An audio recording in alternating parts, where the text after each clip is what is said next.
Hello, friends. I'm sorry due to some technical issues. We are starting a little late. But still, welcome to yet another episode.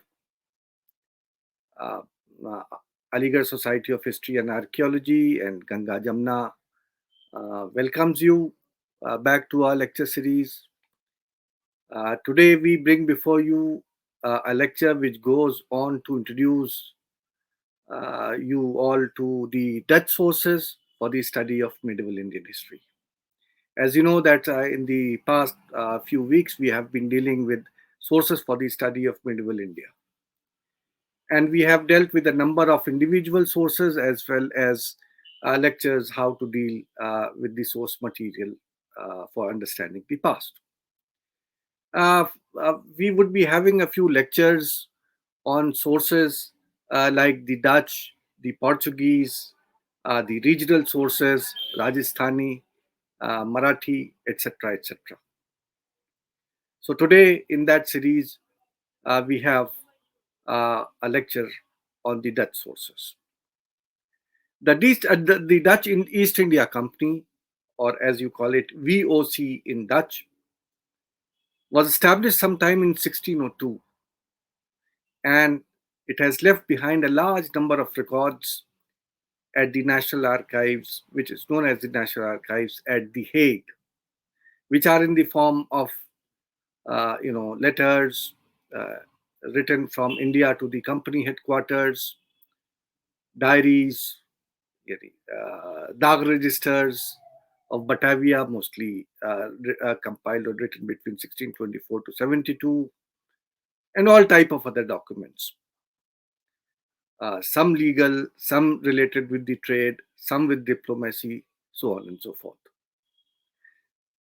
The information in these rich Dutch records, the information, the light on which is thrown in these Dutch records, is not only on trade and commerce, the commodities and taxes, but also much information on Mughal society and culture.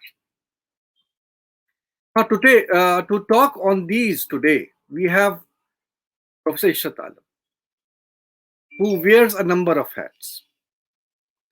He is the chairman of the Department of History, AMU, the coordinator of the Center for Advanced Study, the coordinator of Musa Dakri Museum, as well as the provost of a very historic hall of residence at AMU, which is known as SS Hall North. Previously, he held some other very prestigious positions. For example, for 3 years, he was the Secretary, Indian History Congress, which is the largest body of professional historians in India.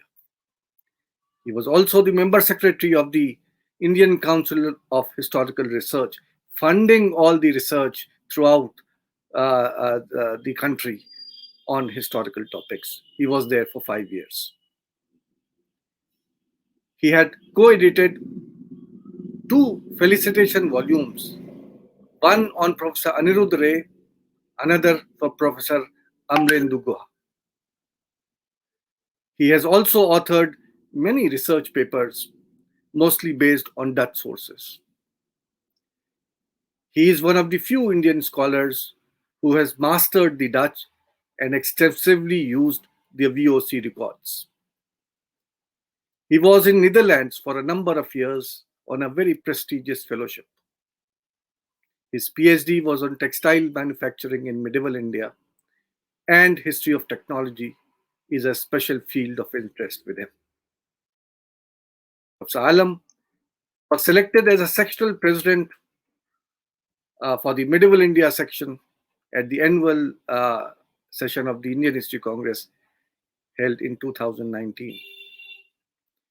He has also been the sectional president at the Punjab History Conference, at the UP History Congress, Bihar History Congress, as well as Bengal Itihas Sansad in the past. He has attended many international seminars and conferences, including those at Amsterdam, Hamburg, Oxford, Helsinki, Stockholm, and Japan. I invite Professor Ishrat Alam to talk to us about the Dutch sources for the study of medieval Indian history. But before I call him, I once again apologize for the late start of this session. Over to you, Professor Alam. Thank you, Professor Nadeem, President, Aligarh Society of History and Archaeology, ASHA. And I'm also thankful to Ms. Shagufta Siddhi, Ganga Jamni Foundation, founder of the Ganga Jamni Foundation, for giving me this opportunity to talk to people on Dutch sources.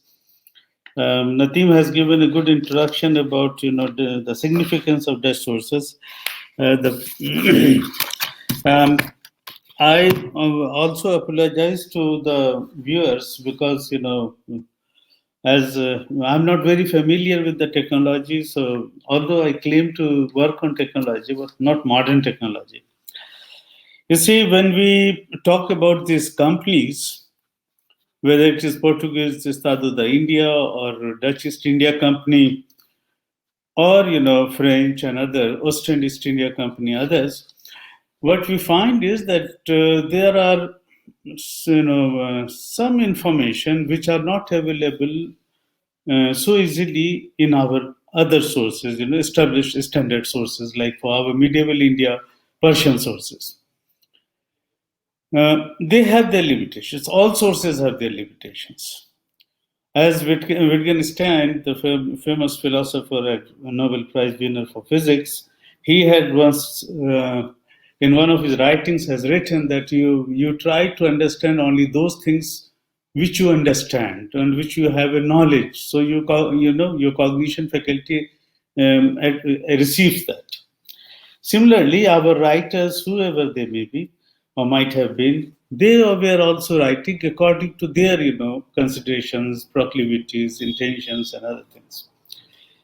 When we propose to discuss the significance of Dutch sources, how far they are, useful for us in reconstructing our past in a very objective and scientific manner, then what we find is that there are some source there are some books which have been written on these sources. They have come in a quick succession. For example, when W.P.H. Koolhaas had written a critical survey of studies on Dutch colonial history, it was published in 1980. And then the other book, in quick succession came by the Roos Singh, Marius P.H. Roos Singh, Sources of the History of Asia and Oceania in the Netherlands, Sources, Part 1, Sources up to 1796. These books, they came as they have their own way of approaching this problem. And then we have recently got other friends doing this job. For example, there is a very good volume by on Dutch sources on South Asia, 1600 to 1825, by Jos Homans, and there's Leonard Weiss and Gees Krauser. These are some of the books which have come. Apart from these, we have also long essays, one by Gunawardena in that Historians of India and Pakistan and Sri Lanka volume, which was published in 1960s. There is a chapter on that. But all these works are quite helpful when we approach our sources, in the sense that they give us some information about how to approach those sources. Because when it might be with anybody, because this happened with me also. When you land up, in that archives, Algemeen Rex archive, that is a state's archive in Holland, you will find that you are no better than Alice in the Wonderland, Well, this happened to me also. So how to proceed? When I was going from Aligarh, my teachers were not familiar with that archive, so they were familiar with French archives and others, in British archives. But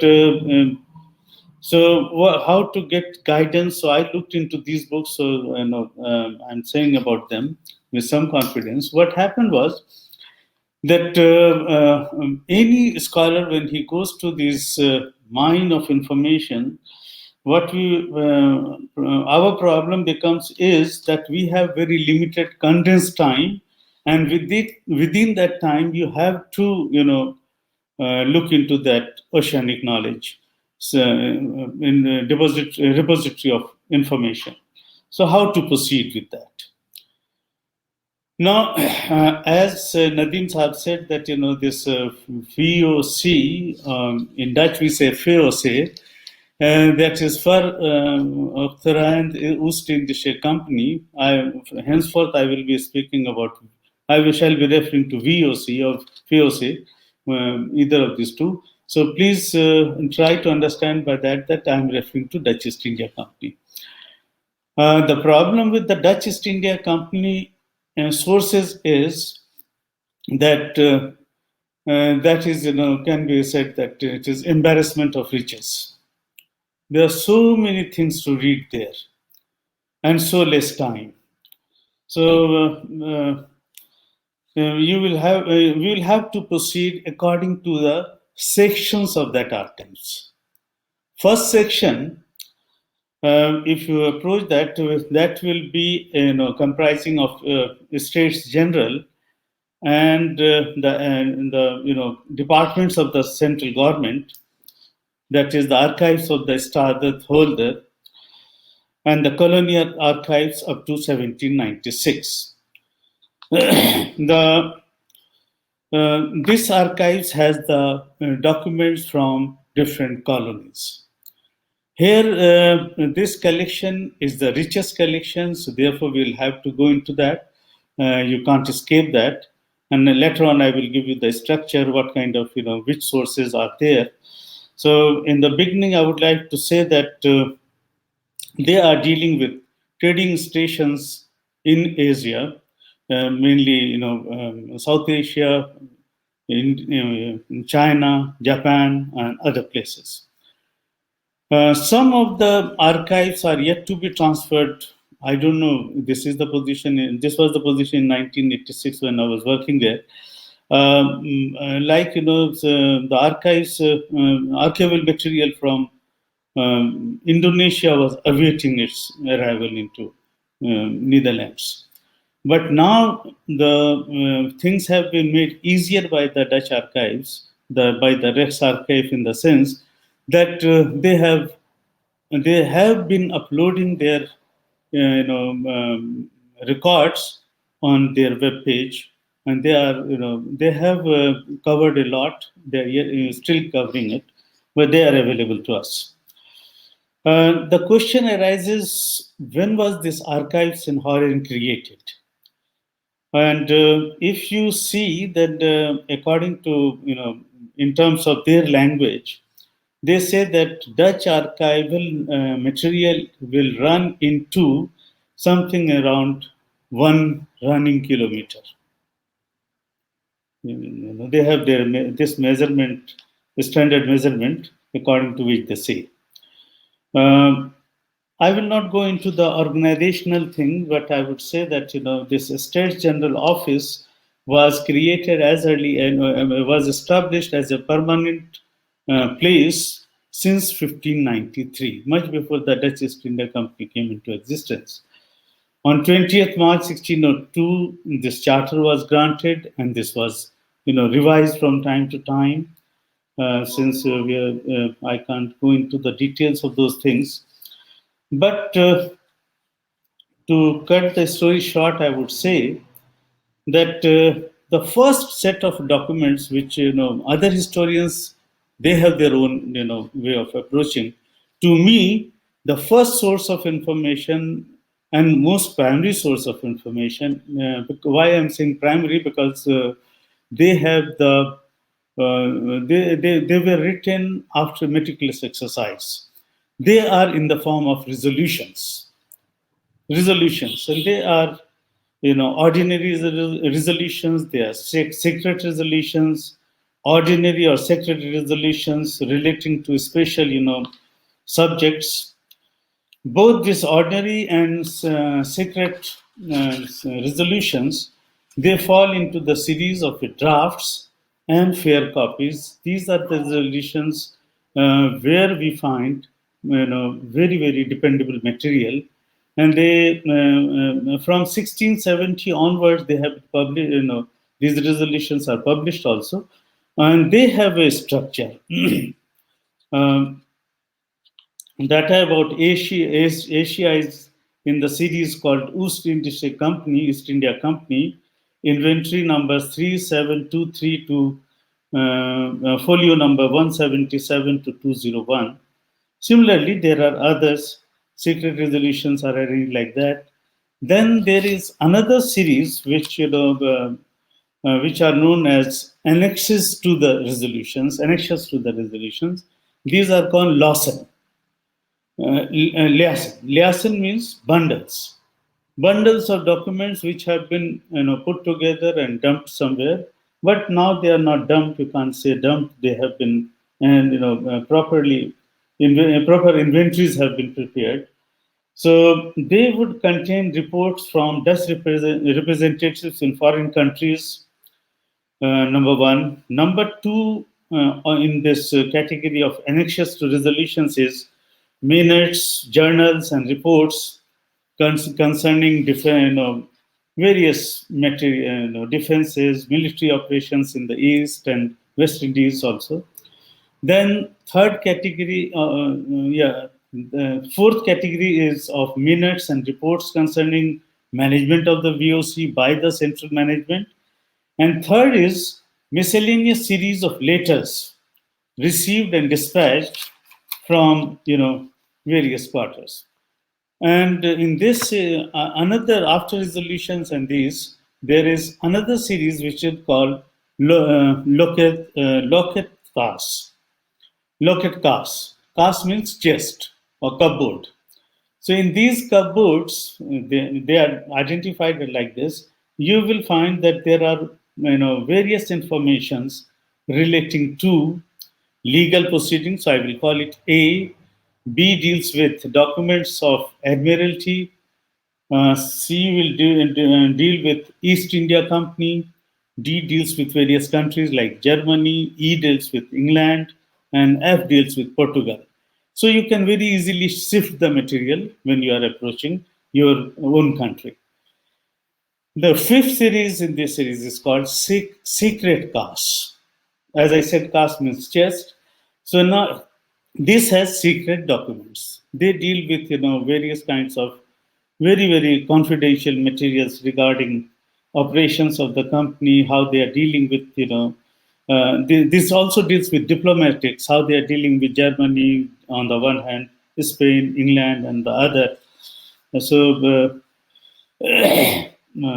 these are the problems which we face there. Now, when we enter into this source, then there is one rubric which is known as Companies of Amsterdam. These are the companies which are predecessors of the Dutch East India Company. They came before the Dutch East India Company, and that is why they are three in number. One is called the Companies of Amsterdam. These were separate companies, small companies. Then second was the companies of companies for distant countries. They are known as D company Furre companies. Then the third is called Old East India Company, which was established in 1598, and the first United East India Company of the East, which we know as VOC or FOC. And then third is the New Barabantine Company, which was founded in 1599. Then second category of the records is the companies of the East Indies of Middelburg, which was a very important, city which was contributing next to Amsterdam, four numbers of members of the directors. Then there were various cities had their own companies, like we had East India Company of Delft Archive. Then these are also known as Foher companies, early companies. When I started my research, I started with these sources because Dutch East India Company, of course, they have now Mrs. Melling Rudolphs had organized it in a very good manner. There are 1,700 inventories which she prepared single-handedly. Some help was given by her husband, but until and unless you see the records of the Foher company, uh, I think it will be little awkward that you start touching the sources of Dutch East India Company. Why I'm saying this? Because these four companies will give us an idea how these companies were sending their voyages to various places. Of course, they were concerned with the spices, namely, and textiles from India. So they were sending their companies to various places, and what kind of problems that they were facing. One big problem which they were facing was of the finances. Therefore, when they approached, they had discussions together, and then they thought of joining their hands, joining their companies, and which ultimately led to the foundation of the Dutch East India Company.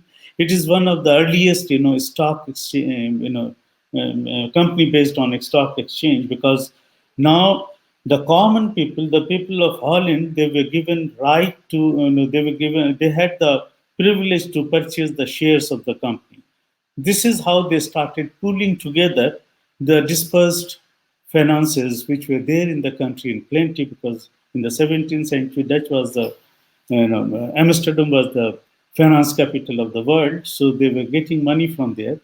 Amsterdam, by virtue of controlling the largest fund, being the largest contributor to the joint stock company, Dutch East India Company, they were having 8 representatives out of 17. So there were total 17. So Zealand is another province, which was added later on, not early, in 1630s or so.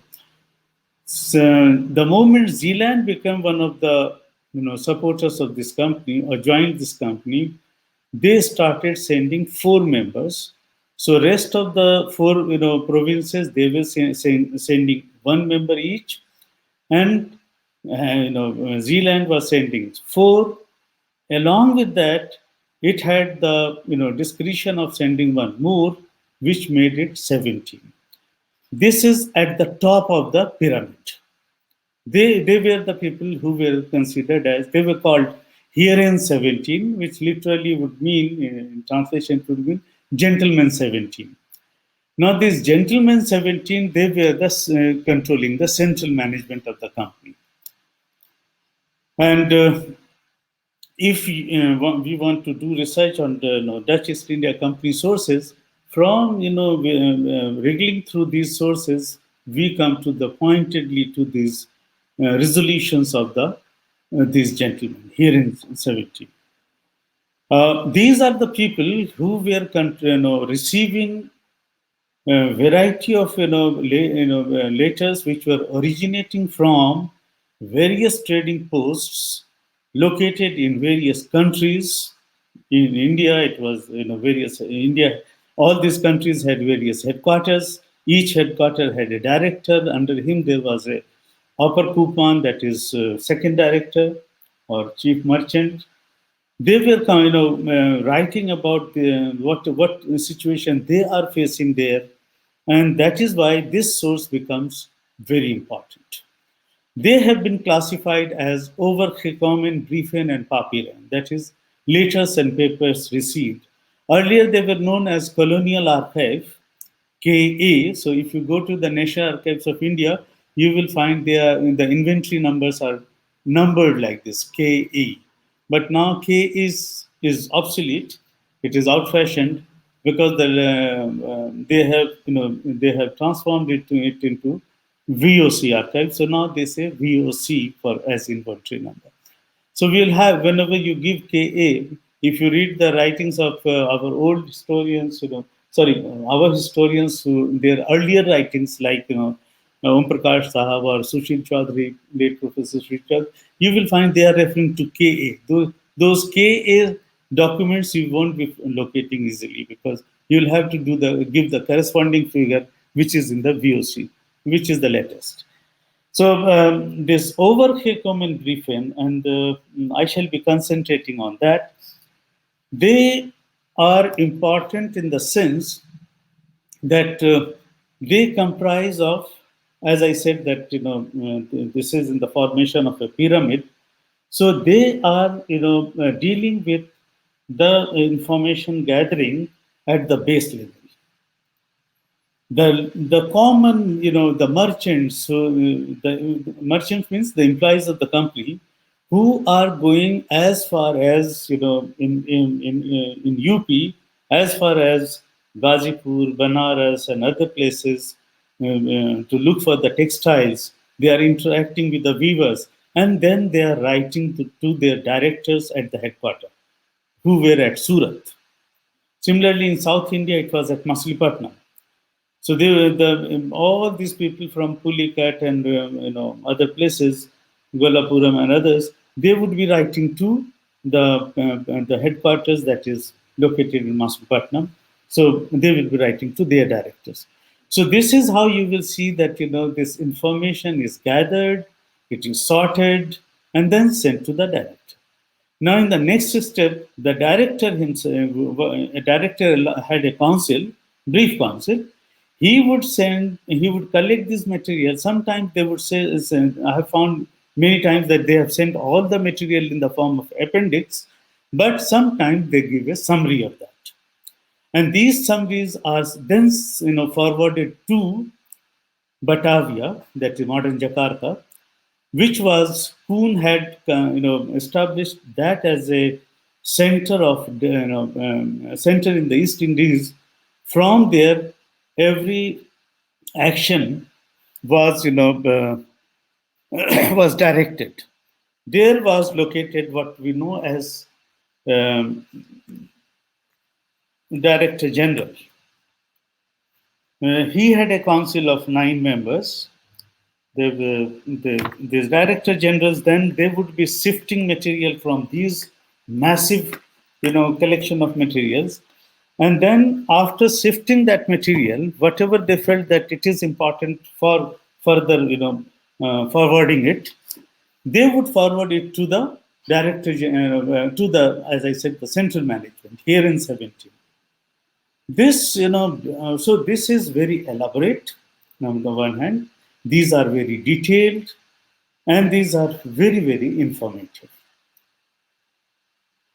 If you, suppose, you don't have an access to all this information, but as this was a story of the yore, now since you have this information, all these records available on the website, what a historian finds, problematic is that how to corroborate the information which has been collected at the grassroots level and the information which has ultimately reached the headquarters in Holland. How is there any link between the two? So you will have to see, frequently you will have to cross-check. Because sometimes they say that, so many ships, 13, 14, 25 ships, they have been laden with this much of cargo. The cargo figures are given in these letters. Then what is very interesting is that, in these cargo inventories, you will find, what I have found is that you will find the structuring and then prioritization of the commodities. For a very long time, you will find indigo will be the first commodity. That indigo would be holding the first position among all the commodities, which would be gradually after 20s, when it has stabilized in India after 1623. Then you will find that they are replaced by textiles. After 1630s, if you go on reading these inventories, which are available in these records, what we find is again there is a change in the structure of the inventory. They are again, prioritized in a different manner. Now you will find the details of the textiles, for example, with the most commodity which is most in demand, that will be having details of which cloths were being sent, varieties of cloths, whether it is, then there are another category, silk textiles, raw silk, silk textiles, and then cotton textiles and their varieties, Guineas cloths and others, they will be coming at the end, Selas and Salampuris. So there again, you are finding that this information is, there is an improvisation of that information which they have collected. Luckily for us, the Koolhaas has edited, which has been followed by others. Van Koer has also edited, and then some of the volumes are coming in the series. These are known as Generale Missiven, that is, general orders, general letters. These general letters, as I said, are, again, these are the summaries which have been published by, but the merit of the publication lies in the fact that, Koolhaas has done a very, very laborious job in the sense that some of the passage which he thought, editor has this preference, so which he thought that it is not very important for, understanding the trade history or other things, he has abbreviated that. He has made a summary. So you will find that these are frequently interspersed summary plus the text. And texts are very, very accurate. Why I am saying accurate? Because if you read those handwritings of, varieties of people who were the original writers, they have different styles of writing.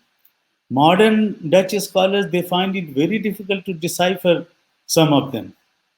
Yeah,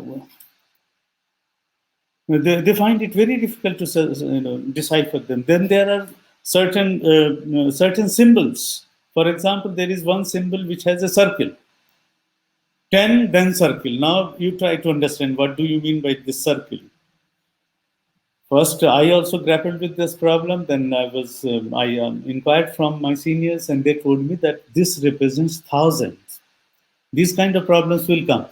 But what is very interesting, and why I'm saying this, is that Generale Missiven is published. Of course, our libraries in India don't have that, but they are published and they are available. One can purchase them. They are expensive. But if you want to approach Indian history through Dutch sources, these are the most handy things. These are readily available to us. That is why I'm saying. They will give you an idea that what are the considerations of the factors at Surat, how they are disposed of, what are their disposition towards, their Agra factors. Agra was one of the headquarters. From Agra, they had another headquarters in the interior, which was Lucknow. They call it Lucknow. The term is Lucknow in the 17th century. So, and there you will find that they are looking for indigo, they are looking for textiles, they are looking for saltpeter, and they are going to different places. To my utter surprise, in one of the references I found, there is a village in the vicinity of Aligarh called, now I don't know if it is a village or a small township, Cherat. Cherat was known for indigo production at that time. That information you can get from the General Institute. Then another kind of information which we get is, as Nadeem Saab was saying, that we also get information which are, I think, incidental or incidental. They are referring to various political developments also. Luckily for us, the editor Koolhaas has retained some of the detailed, things, especially, when we deal with the War of Succession events. which army is moving, what are their considerations, what kind of controversies emerging, what are the bazaar gossips which are happening, what they are hearing and they are reporting. These are the grassroots reporters who are and they have found at the at the Batavia level they found that these governor generals, they also found them to be interesting. So they forwarded it to the headquarters located in Amsterdam. That also shows their interest in our political affairs, apart from economic. Then one more thing I would like to, there are many things to say. One more thing I would like to say is that since I am also looking for information on technology, we find that earlier historians who have dealt with Dutch records, one of the senior historians whom I had consulted for information on technology from Dutch sources, he had told me that whatever was there, he has already written about that. Now, uh, so with this impression, I landed up in Holland, and when I started reading, I found that they haven't touched even 10% of the material or 2% of the material which is there on technology and science. I have written some papers on the basis of that. These are additions to our knowledge. For example, well, I will come back to this again. Let me concentrate on Generale Mississippi. Generale Mississippi gives us information about political developments, about international developments, about developments taking place in various quarters of the various places with which Dutch East India Company was handling. So this is printed, and these, they are one of the series of that overgekomen brieven and papieren. Then there are resolutions also. They are also there. They are interesting. Another set of information which we find very interesting uh, uh, is this in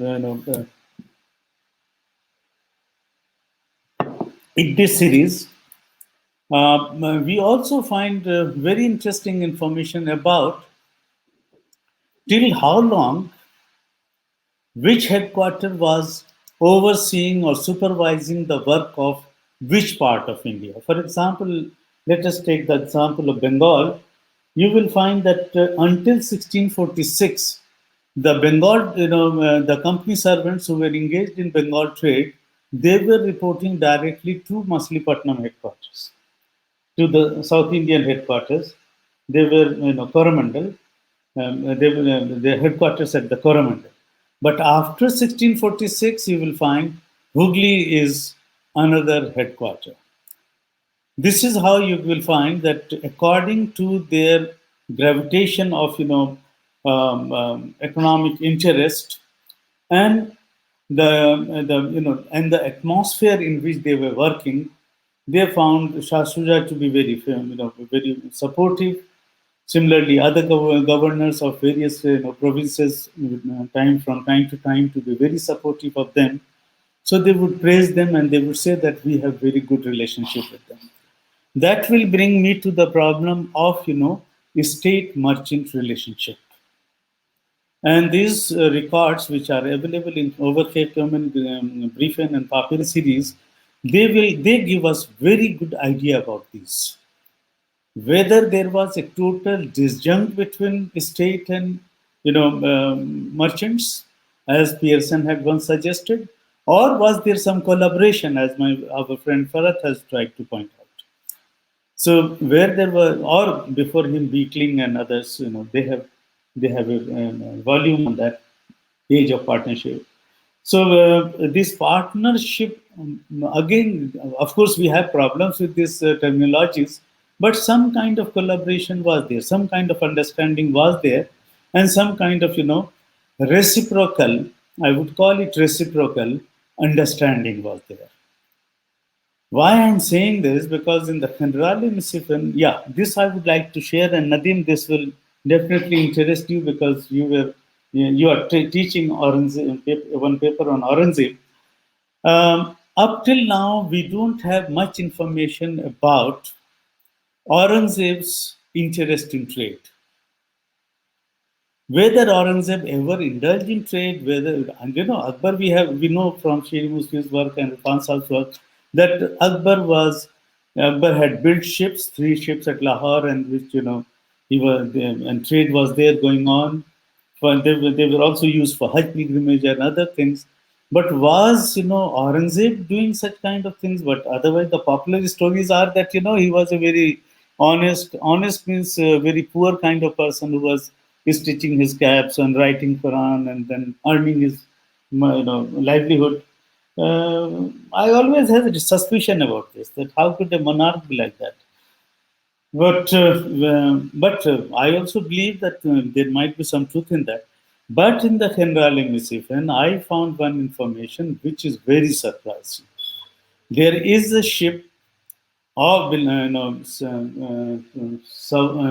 Jaiganj was the name, or possibly I don't remember. This was the name of that ship, which was owned by Aurangzeb, and what was the capital worth it was carrying when it was captured by the sea pirates near Mocha, and from there it was taken to Madagascar. It says that it was carrying goods and other things worth 20 lakhs of rupees of that time.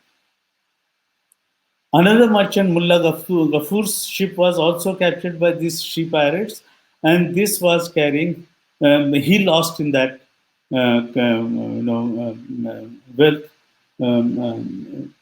around 1 lakh of rupees.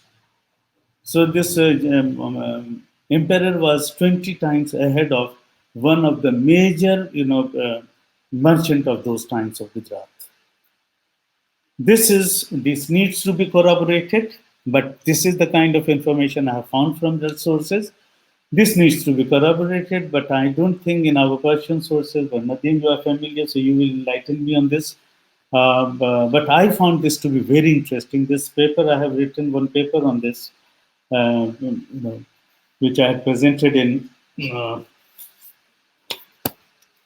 at Massachusetts World Economic City Congress, Asia-Europe Trade, Red Sea versus Cape of Good Hope, 17th century. So that was the historians like Dale and others were there. They all appreciated. They were surprised by this information that we never thought of, like things like this. So this kind of information you will have. If say in order of say volume of information, where should we place this information which is there in this series? I would say that this is the most primary source, the most important source among the Dutch East India Company sources. Nadim, how much time will you give me? You have time. How much that I can Around 20 minutes. cut my coat accordingly? Okay. 20 minutes. Okay, I will finish that. Then the other, series is called Batavia's Outhan Brief Book. That is Batavia's Outgain Letter Books. These are letters written from Batavia to various Asian factories in response to what Dutch East India Company at their headquarters in Holland they wanted from them, and what they had what information they had collected from various, as I said, grassroots merchants who are located in various parts of their operations in India, China, Japan, etc. So there are two-pronged correspondence. This is also important when I was saying that we'll have to corroborate. We can corroborate the overhead brief and Papiran information from this set of series. This is also quite large. I could not consult all, but I have consulted from 1621 to 1720 records. They are voluminous. Then there is a resolution from the Governor General and Raden, that is resolutions of the Governor General and Council. They have these resolutions. You will find they are they are divided um, according to the name of the countries. Not countries, sorry, according to the name of their headquarters. From Surat, you have to do this. From Bengal, you have to acquire this. From, this other, Coromandel coast, you are supposed to do this. All letters they have arranged dealing with one particular region. And they have been nicely arranged in the National Rex Archive. So they are also very helpful in that.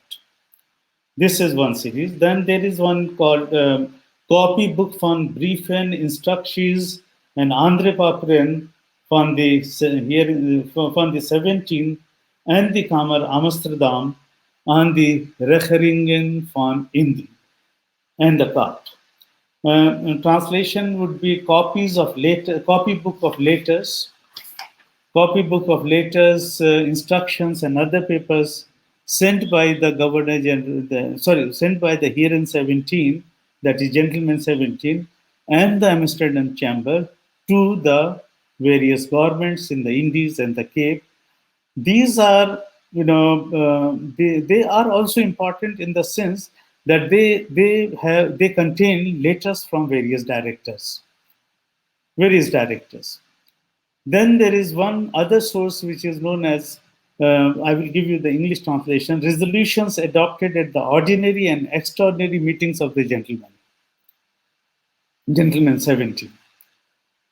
Then there are many others. There is one important source which I had consulted, called General Account of the Goods Sold, Outstanding Debts of the Company, and Unsold Goods in the various chambers for which they were brought. These are very good for constructing price history. I could find that in one at times the Indian textiles were giving 700 times profit. Raw silk from Bengal was dominating like anything. Besides these, manuscript sources, there are certain published sources also. So that also have to be taken into account. One is called Dark Register series, that is daily registers maintained at Batavia. These, most of them have been published, and rest are in the process of publication. They are helpful in the sense they will corroborate your information. For example, I was at the moment I have translated a text which deals with a shipwreck by Franz Janssens van den Heyden and Willem Kunst. This text is known as Vervaarlijk Schipbreuk van het Oost in this Jacht ter Schelling. Why I'm referring this, this is very interesting in the sense that this text has been translated by Glanius soon after its publication. It was published in the 1660s, and by 1660s, 70s, it was translated by a person called Glanius, possibly a British gentleman. Most of the modern writers, they have referred to this text as if it was written by Glanius, which is not correct. It was actually written by van Scheyden and Thomas. These two are the original writers. Now, another important thing is that this translation was used by J.N. Sarkar as early as 1920s, and he has tried to locate certain places and other things which are translated there. The biggest defect with translation is, and that is my my message for the readers or viewers also, that when you are reading translations, please read very carefully. Try to learn the language first, which is a difficult job. Nevertheless, when I was translating this, I found that passages after passages are missing from the translation. Number one, number two, they have been totally misinterpreted. For example, there is a reference to Agilwood, Agilhout. That is the Dutch term. This our translator Glanius had translated it as Agarwood. No, sorry, Agra wood. Now, where is the wood in Agra? Well, this is actually referring to agar wood, from which you get incense made. Similarly, there are names of various places in Assam. This deals with they have been implied by this Malik Hambar in his march towards Assam, and the places which they are touching the island of Sandeep, where they have met with this accident, they have been rescued by the local people, and they are traveling along that Meghna, so they refer to a place like Belwa or Bulua, then Aman, and now these places are not to be found in our maps, or even our other sources of information. So these kind, again, I would say that these kind of these ship journeys, voyages, they are also a very good component of published source books. They should also be approached by us. They have been largely neglected, except one or two, but there are many. Glenius himself has translated more than three. So there are plenty of them. So they are there. Then for Coromandel, we have very good account given by Philip Baldios, which has been also translated. Then Farnes Horten is there. And these are important because when I was writing a paper on smallpox, in which I and Nadeem both were there in a seminar organized by Indian History Congress, uh, there you will find that there is a detailed information about local people's approach towards this disease. They were just simply not believing in superstition, they were challenging superstition. The common people were questioning that if this the Brahmins are so superior, then why, or the people who are treating this disease, if they are superior to the common people, then why they are being afflicted by this disease then? So there are kind of the rationality which is developing, which you can find in these sources only.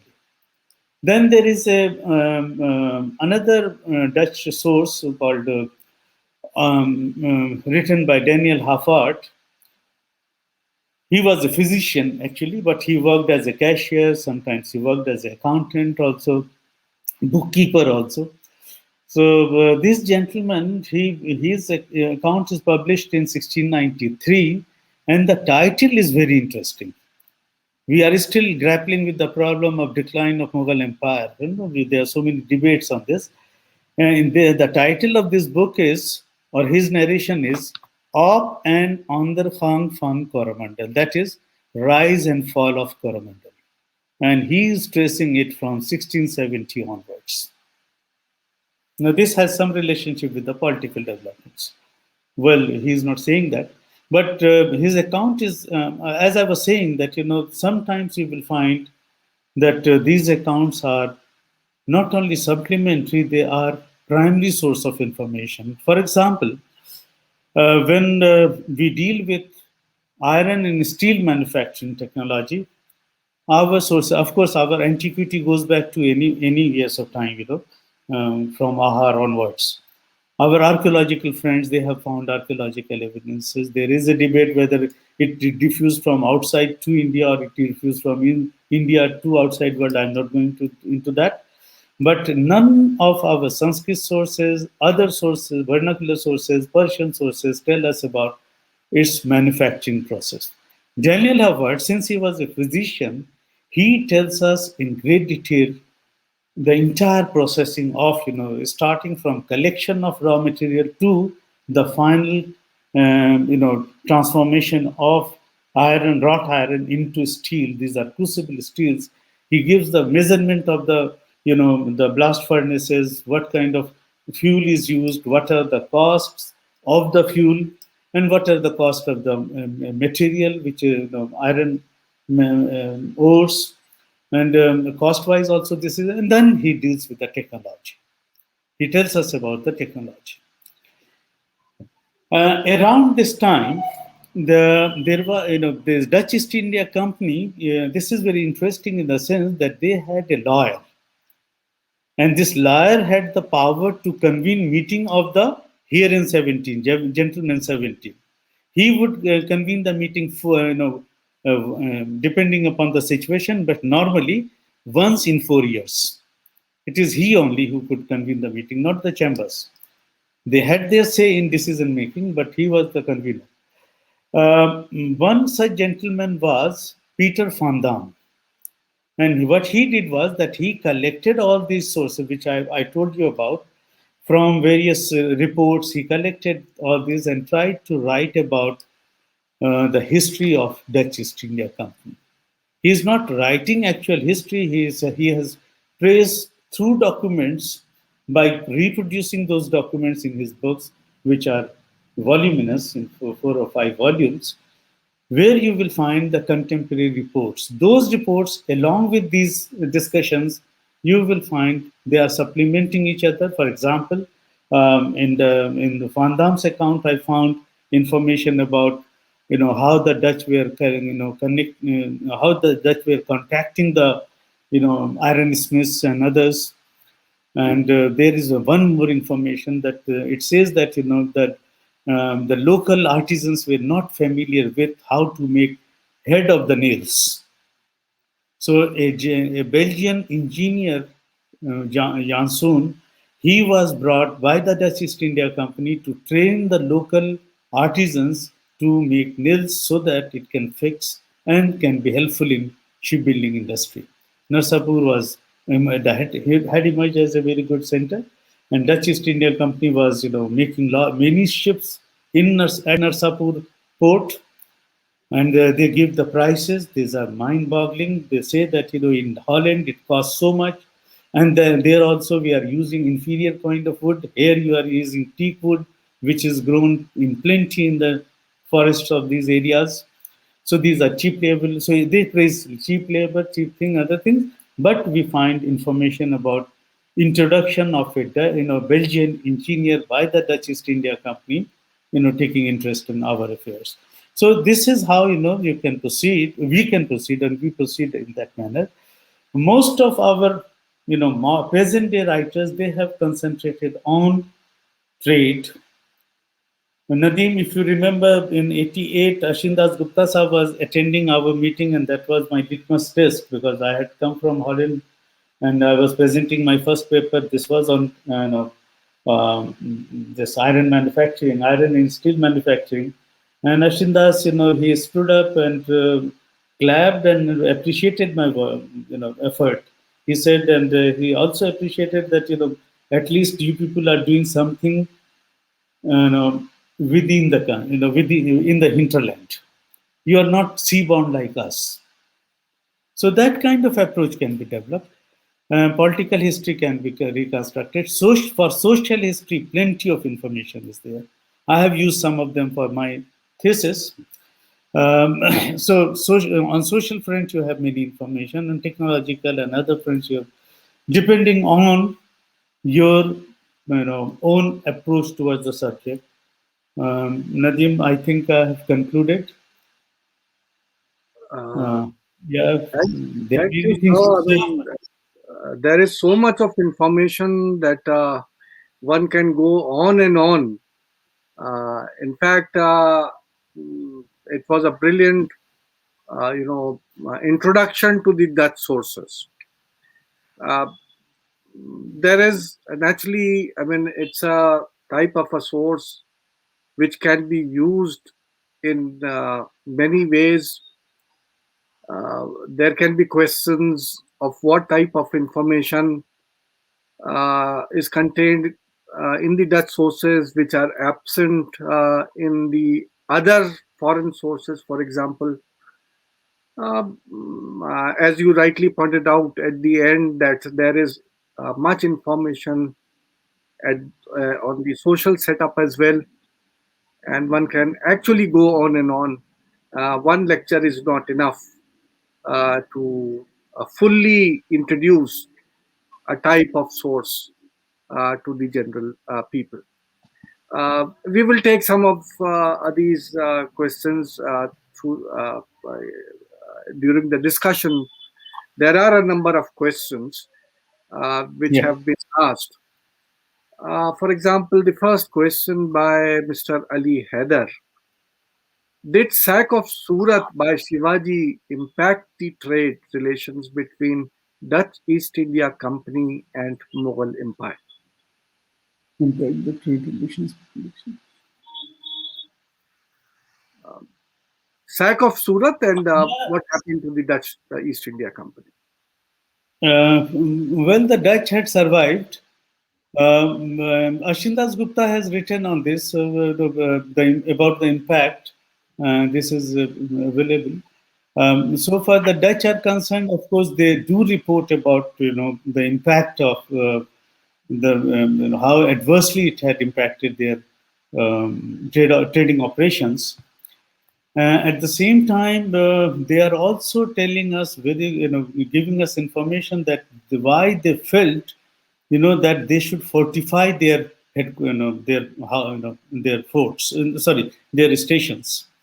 So this also led to the question of raising fortifications of their places, in which they seek help from permission from the Mughal emperors. Mughal emperors readily obliged them also, and then they were in the next step. They also started asking for employing Dutch soldiers who were very good in handling the guns.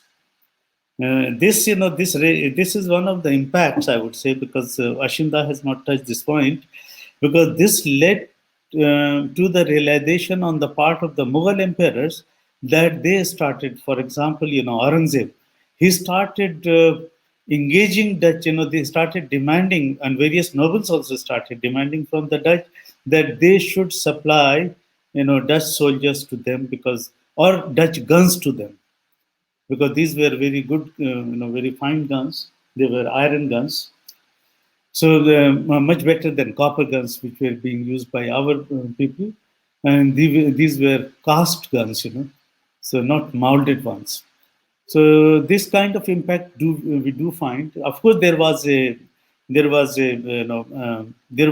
disturbance for some time, but they recovered from that, and after Shivaji withdrew, again the things came back to normalcy.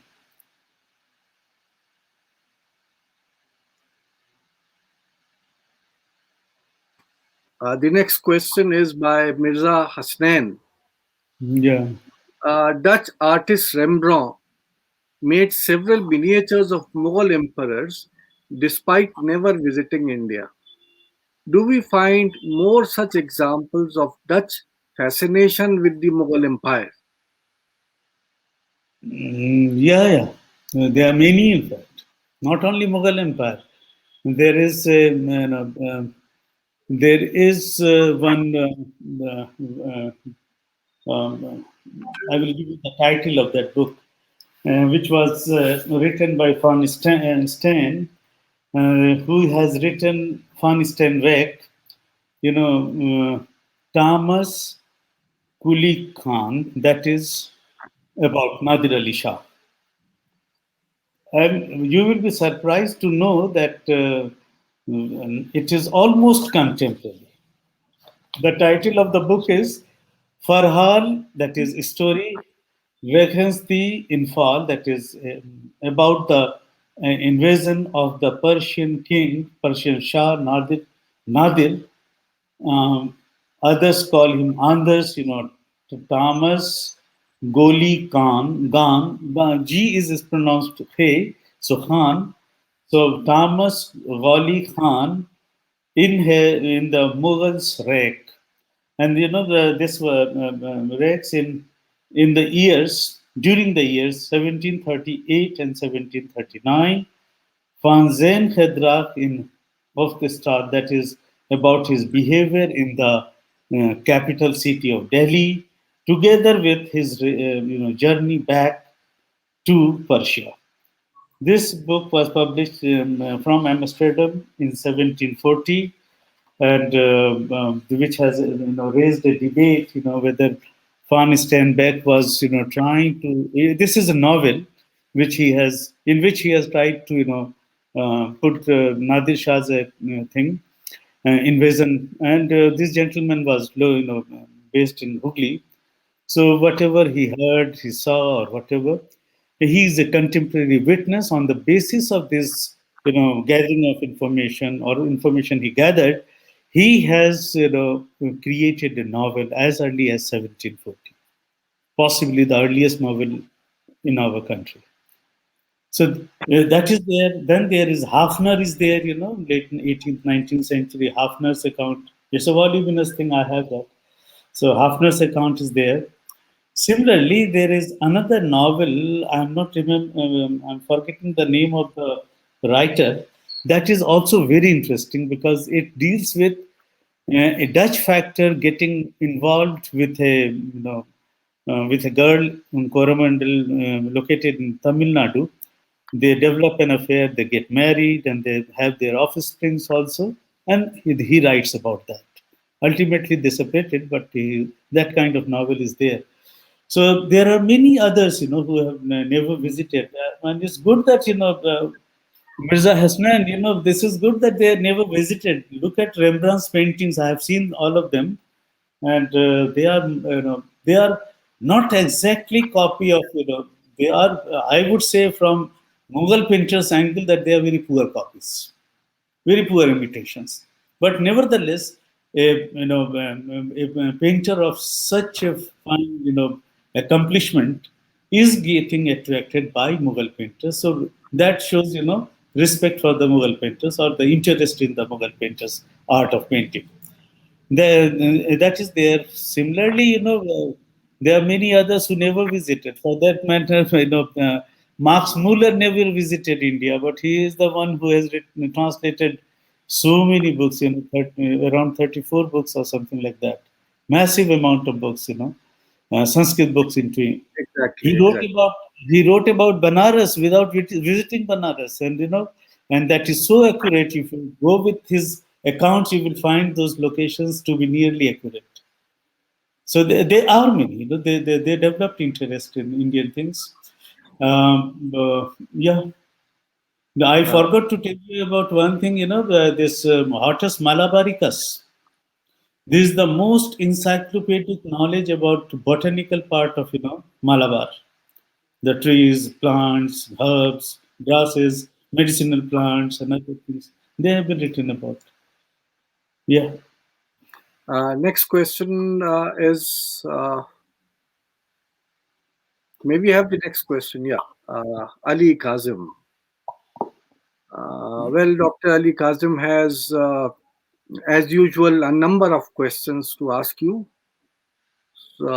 Apart from the newly discovered route rounding Cape of Good Hope, do we have references of Dutch merchants also taking the old route through Mediterranean, Suez, Gulf of Aden, and then to the Arabian Sea?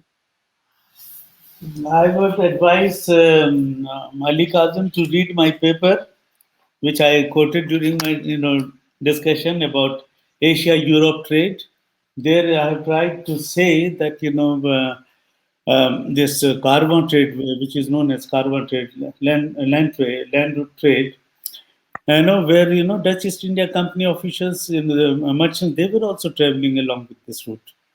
And they were trying to find that whether it is cheaper way of collecting goods from Persia and taking it to Europe, or should we continue to be depending on Cape of Good Hope route. And their finding is, they don't write, but continuity of that, continuity of their presence in that route suggests that they did not, they did not neglect it. Number one. Number two, earlier, Stensgaard had given this theory, but now he has also, withdrawn it. Stensgaard's the theory that, Karwan route had suffered because of the Cape of Good Hope route, and because of the development in shipping technology and other things. Uh, Now we realize in my paper also, in Stainsgard, then Van Santen, all these things, all these works have tried to, they have found that this route was, and Professor Shiri Musli, I must say that, because she has looked at the mints of located in these routes and their outputs. So these all suggest that this land route continued to flourish, and you asked rightly, the Dutch East India Company servants also were, especially the private merchants of Dutch origin, of origin of European origin, they were taking that route. You read my paper, cousin. The Don't ask another question. uh, let's have the next question. Yeah. Sagnik Sarkar. How did the Dutch decisive defeat in the Battle of Chinsura 1759 impact the Anglo-Dutch relations in India? Do we find any other attempt by the Dutch post Chinsura to meddle in local power politics? Power politics. Yeah. You see, the the problem is that by 1750s or 1740s, I would say, Dutch were um, facing some internal problem. Dutch East India Company, it was facing internal problem in the sense of generation of funds. Because by the turn of the 17th century, by the turn, beginning of the 18th century, Amsterdam was no more the finance capital of the world. The Bank of Holland had the wealth from there. The Jewish merchants, they had shifted to England, so Bank of England was created. So the money which was available in raising funds within the country, that had shrunk. Number one. Number two, by this time, since after 60s or 1757, when the Britishers had established a very strong foothold in Bengal, and they were proceeding further. By 1765, they got this Diwani rights, which provided them a unique way or method of investment, as R. Siddharth has pointed out. What we find is the Dutch East India Company is not finding itself well equipped to compete with these territorial, acquisitions of English East India Company. So, this is the second reason. Third reason is by this time they are concentrating on East Indies. They are concentrating on the Indonesia. They acquired it as a territory. They had emerged as a, they have subjugated it as a colony. Then they are, getting silver and gold mostly from China and Japan. So even now, by the end of the 17th century, you will find that is the Just East India Company for their operations in the East Indies, they were taking silver rupees from Indian market, especially from Bengal, and taking this to that part of the world, because their trading operations or their trading interests had expanded much more, consolidated much more in those parts. So apart from that, they lost this Chinsora. They started losing many others till 1825. Somehow they continued to have some foothold somewhere, but they were no more a major player in the or a stakeholder in the Indo-European trade. They shifted their attention toward the Southeast Asia. Can we have the question of Hasnain Aziz? Mr. Hasnain Aziz asks, as Dutch colonial empire also controlled Indonesia, do we find any Mughal source written by Dutch East India Company? And is there any contemporary book written on Mughal India, just like Manucci and Barnier wrote? Wow, we have the best account is by the Pelsart. Pelsart has written a chronicle of Mughal emperors. The title of the book I can give you, Chronic. This is published by Brill, edited by, this is available in the, as I was saying, loose documents of the Amsterdam Chamber. There it is located. A description of the reigns of the kings of Hindustan, Humayun, Akbar, and Jahangir. Remonstrantly, we all know, but this is a political account which he has given. This is a very good source of information for political developments. Once I tried to compare that, from where Pelsart could collect this information about Mughal emperors. I consulted Persian sources. I could find, that he was consulting some Persian sources which were there available. But I could not succeed in making an elaborate study. But well, much before Bernier, you have this account written as early as 1626. Besides this, there is an account by J.J. Ketelaar. He was an ambassador of the Dutch East India Company who had come to have he was sent as an ambassador by the Dutch Council at Batavia to meet the Mughal emperor and seek his permission for, facilitating Dutch trade in India. They were facing some problems, so his account is there. That also gives a very wide account about, very comprehensive account about, how the Mughal emperors are dealing with their local subjects and how they are dealing with the foreign people, how they are, busy in constructing and other things.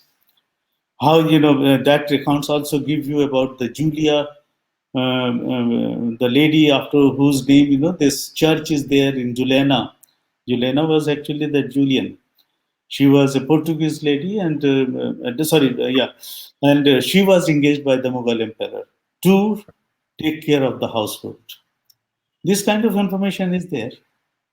And as I was saying, in the Overgekomen Briefen and Papieren, you have plenty of information on politics or rulers and others.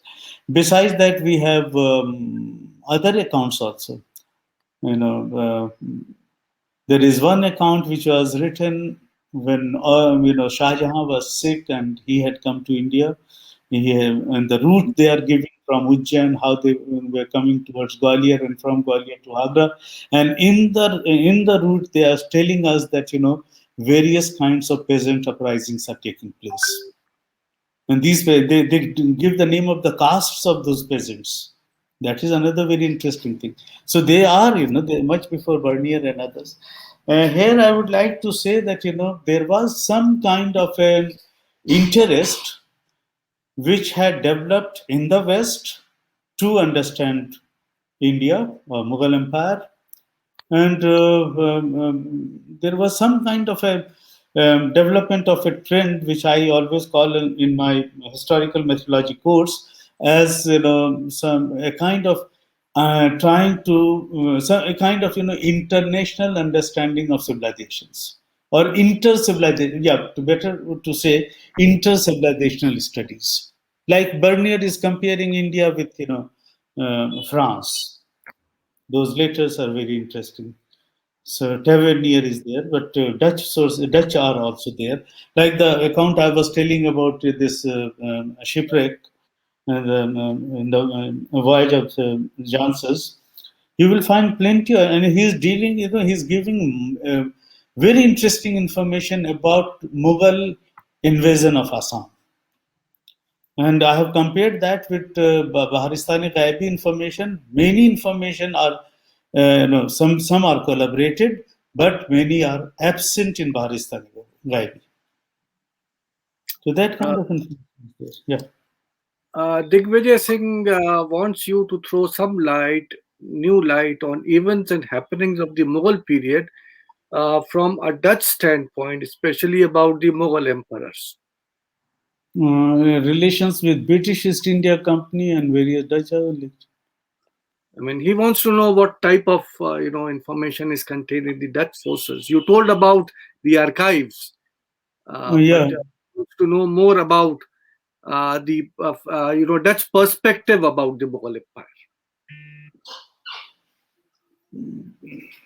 Dutch perspective was very, we can't, make any standardized, statement, because all these Dutch writers who are writing about Indian affairs, they have their own, way of approaching the subject. Some are praising, some are not praising. For example, Clancy de Jong's, account. Because of lack of time, Digvijay, I could not go into all those details. It How could I, confine this massive archives running into 1 kilometer in 1 hour's lecture? It was just like, taking round of the globe in 24 hours. No, no, not 4 hours, or in 1 hour. That was not possible. But, to your question, I would say that, there are various Dutch records. Normally, the Dutch East India Company servants are well received by the Mughal emperors. They were the first who got Farman to reduce the custom from 5% to 2.5%. British English East India Company got it later. They were the first. But at the same time, at Surat, you will find they had different kinds of relationships. There is a ebb and flow between the two, Dutch East India Company and Mughal administrators located at Surat. Each governor had a different kind of, response. Some Mughal governors were very, very patronizing. The others were equally hostile. Then they were at the same time, they were very friendly with the English East India Company and not with the Dutch East India Company. So those, you can't say one standard. One standard argument which we could, suggest on the basis of our, study of these Dutch records is that there was no, disconnect between the Mughal emperors and these companies. Right, sir. I would take two questions together. One is by Javed Ahmad Bhatt. That is, how useful are the Dutch sources for studying the Indo-Iran trade relations? And along with that, before you start answering that, I would also refer to the question of Mirza Hasnain, which he writes, how was the trade going on between Dutch Indonesia and Mughal India? This is slightly different question. First, I will respond to the first question regarding Indo-Iran trade. What was his name? Javed. Yes, Uh, Javed. Javed, I would advise you to read, Rudy Matthew's works. There is an article by Om Prakash also on Indo-Iranian trade based on the Dutch sources. There is one article by me also, but I haven't published, so I won't recommend that. Rudy Methi has done a lot of work on that. He is dealing on the basis of Dutch sources, a combination of Dutch and Persian sources. He has tried to let us know that what was the kind of relationship between Indo-Iran trade relations. That you can find there. Secondly, once the Portuguese were ousted by the Dutch from Hormuz, what we find is that this is reported in the Dutch East India Company reports, again from the major one which I had informed you. They are telling us that the Arab conquerors, how they are troubling the Persian emperors or Persian Empire. They are invading, and the major fight was for getting hold of the monopoly of sugar trade and sugar and silk trade. They were the major components, and they were getting in. They wanted to get hold of that, control that trade.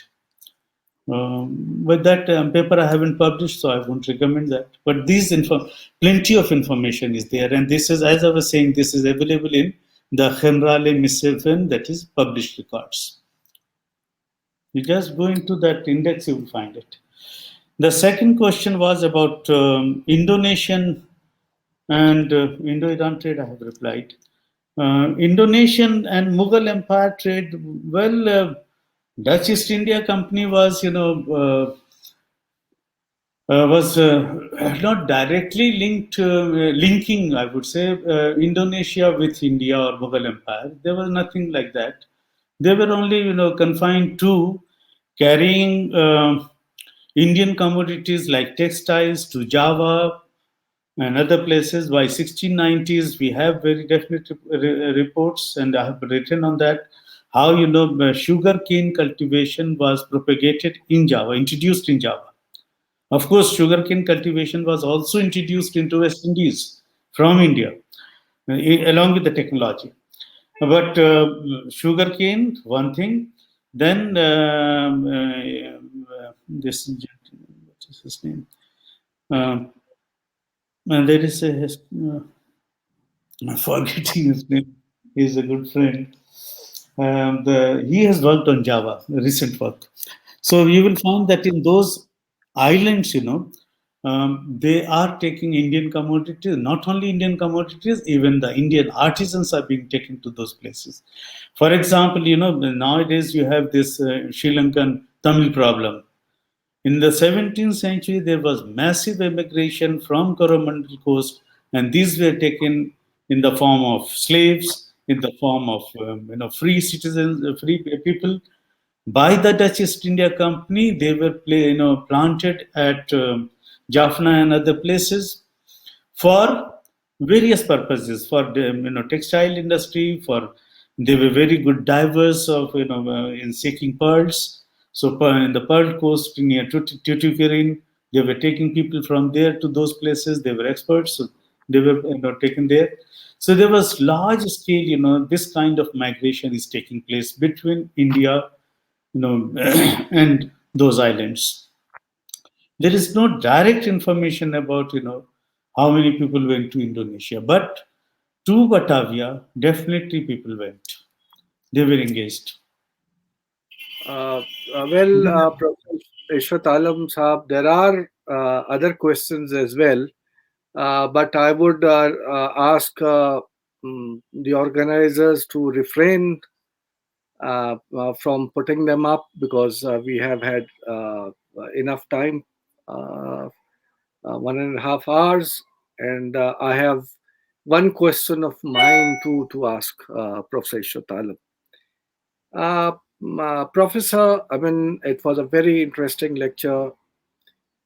My interest is that, the English factors, the travelers, give us very juicy stories. In fact, not only English, but the Italians and others who came to India visited the court of the Mughals, and they started giving us juicy stories. For example, as all of us know, that the whole legend of Anarkali was a construct of these foreign travelers, or for that Yeah, matter, the various romantic escapades of Jahanara Begum yeah. were also given by these European travelers, and so on and so forth.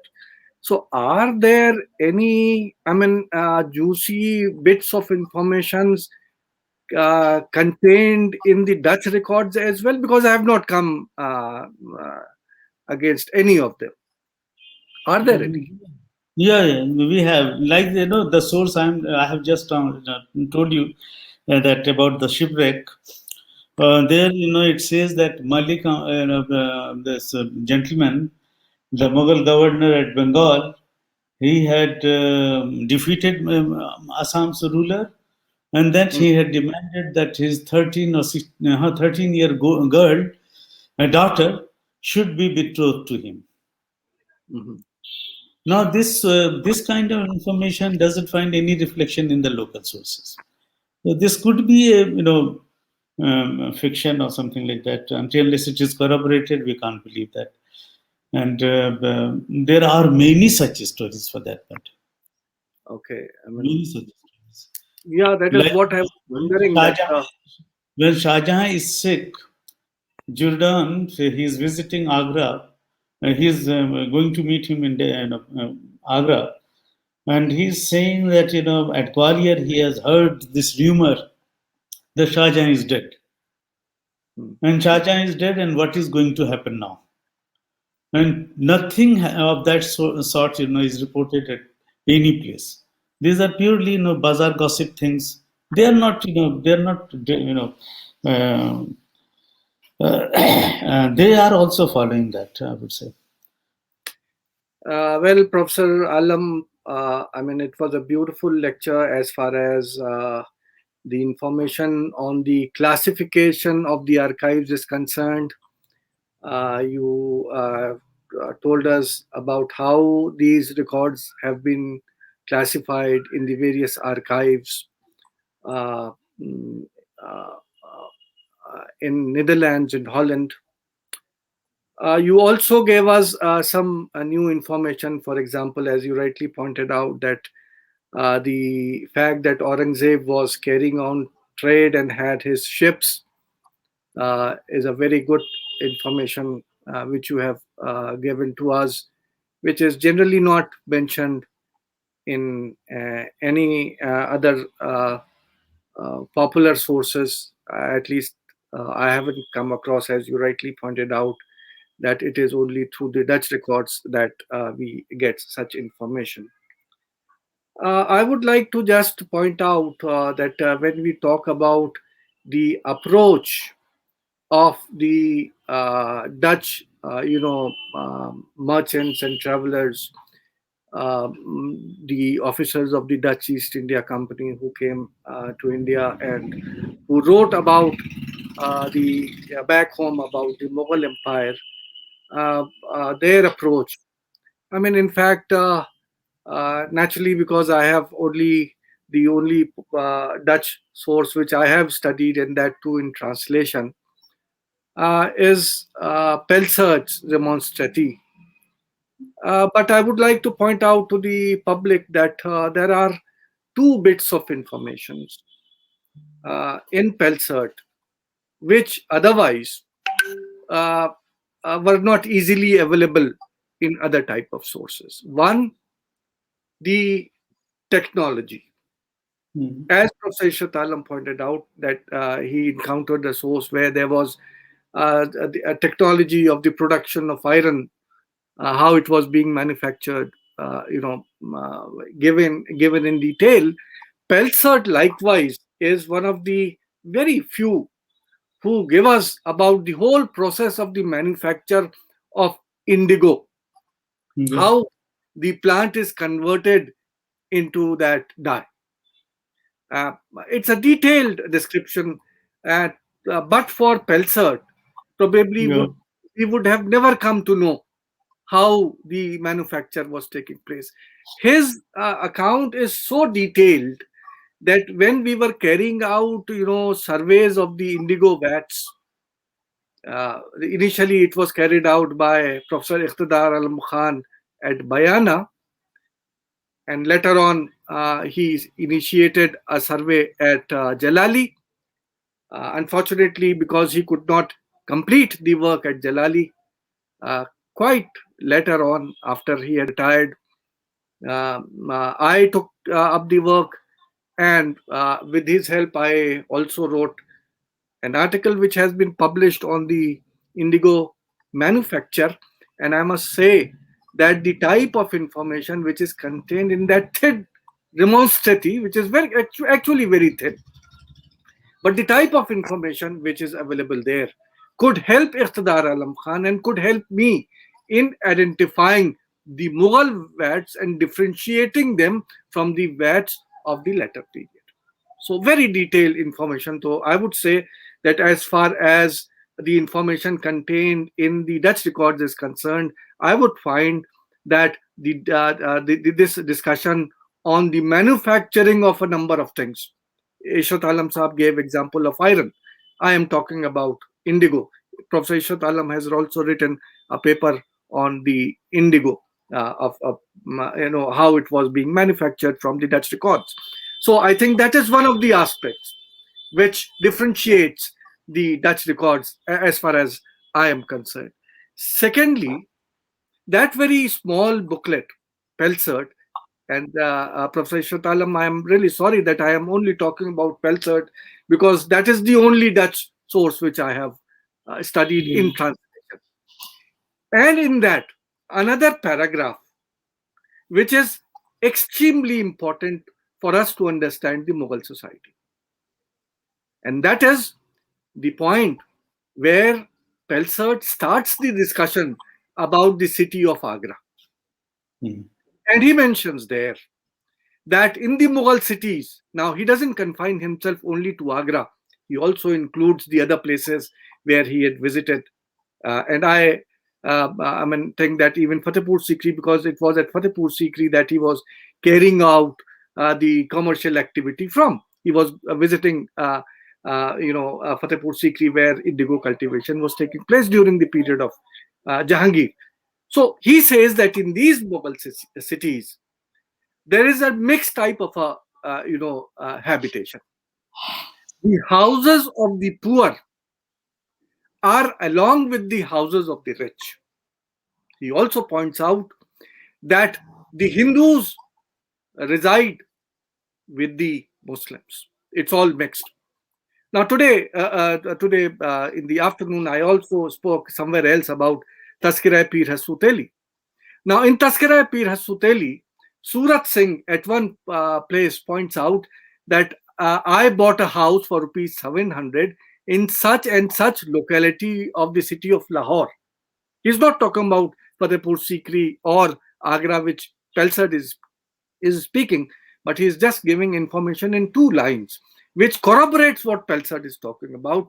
He mentions that he bought the house, it's a respectable locality, and then he goes on to discuss who else are his neighbors. And from those two lines, we come to know the authenticity of what Pelsad was talking about, Agra and Sikri, and that in typical Mughal towns, unlike what is happening today, there were no Muslim mahallas or Hindu mahallas or mahallas of the rich or the mahallas of the poor, but there was intermingling of population. That I think is one of the informations which is remarkable, and at least as far as I am concerned, in spite of irrespective of tidbits, I pointed out Surat Singh, the actually the statement that what is happening is given by a Dutch source and not by any Persian source or not by any other a source which I have seen. Maybe there is some information in other sources also, but I have not actually come across. But I would also like to support what Professor Ishrat Alam said as far as translations are concerned. I kept on talking about Pelsert, but as I said that I read Pelsert only in translation. Professor Ishrat Alam today pointed out that one of the translations, the agarwood, which actually means the agarbatti from which it is made, has been translated as Agra wood.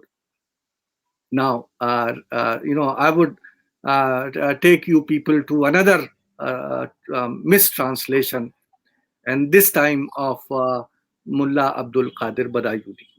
In his account, he mentions, a nobleman whose name he gives as a Muslim, but he says that he is a follower of Mahadev. That is what the translation says. But if you go to the original, what you find is that in Persian, it is that he was the follower of Mahdaviya. There's so much difference between Mahadev and Mahdaviya. And coming from the period of Akbar, you would not double check it, you would think that he's talking the truth. The fact is that it is the translator who is misleading us through such type of information. Another example of this, and with that I will close, is that there is a very important book known as Tarikh Kandhari or Tarikh Akbari of Arif Kandhari, But that has been translated by one of the members of the Indian Council of Historical Research.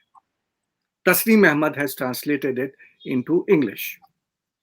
And when I was going to write something on the, whether Akbar knew how to read and write, and I was, looking through the sources, there is a passage which is given in the original where Arif Kandhari, in fact, cites a number of five or six verses which he says were composed by Akbar. Tasneem Ahmad just misses out the full page.